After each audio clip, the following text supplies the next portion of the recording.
mulheres grávidas, né, que contraem o coronavírus, tem risco? Tá, então vamos lá. A minha resposta é não sei. E por que que eu não sei? Porque ninguém sabe e porque a gente está aprendendo ainda, estudando sobre o assunto, tá?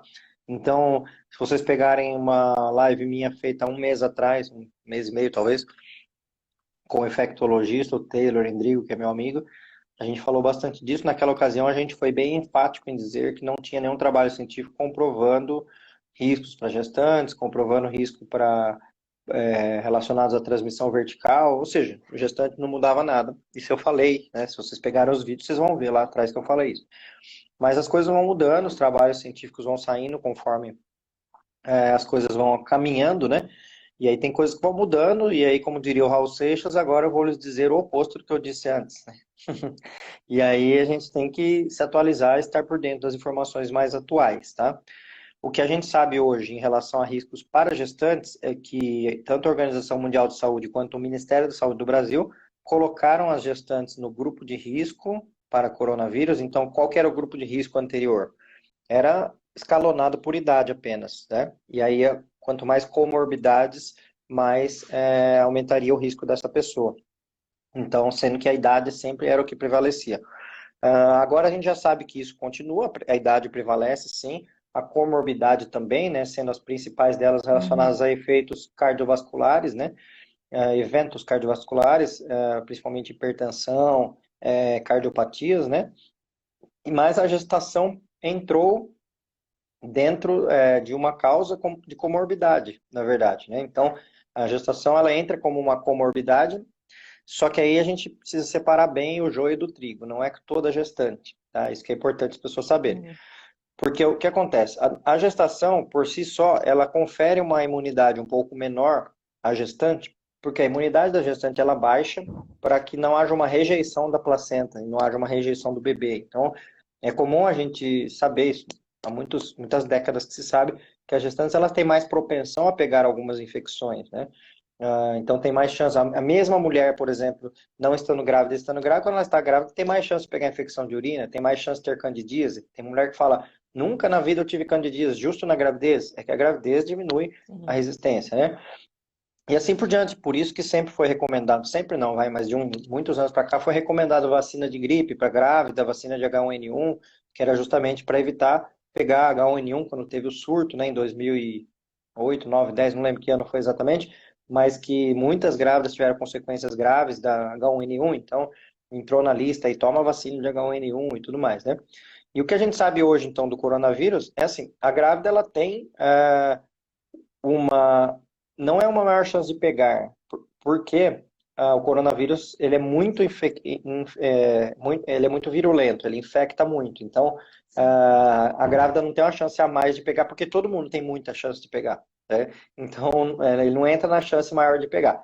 Porém, devido a alguns números que foram saindo, a gente começou a ver que existia, sim, uma parcelinha dentro das grávidas que parecem ter números mais expressivos de consequências do coronavírus, né?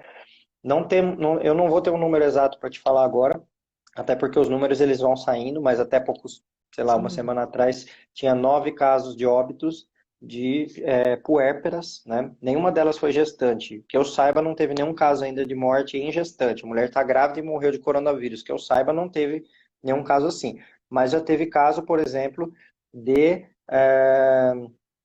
a mulher precisar fazer uma cesárea por estar grávida, e aí, depois na recuperação da cesárea, ir a óbito, né? Um fato que chama atenção é que todas essas mulheres que foram a óbito pós-nascimento dos seus filhos, todas tiveram cesárea, tá? Então pode ser que esse seja um fator, tá? Só que a gente não sabe ainda se a cesárea é que levou a uma piora da infecção, ou porque a cesárea foi necessária nessas pessoas, e a cesárea é uma cirurgia que demanda recuperação depois, sangramento, uma dificuldade imunológica depois para combate a alguma infecção, se isso não foi agravado, apenas agravou o que já acontecia com ela, que era a infecção pelo coronavírus. Então a gente não sabe, mas parece que estão se desenhando números a favor de que a cesárea seja uma comorbidade para o coronavírus. E eu digo isso, parece que, porque para eu dizer que sim, tem que ter números efetivos, né?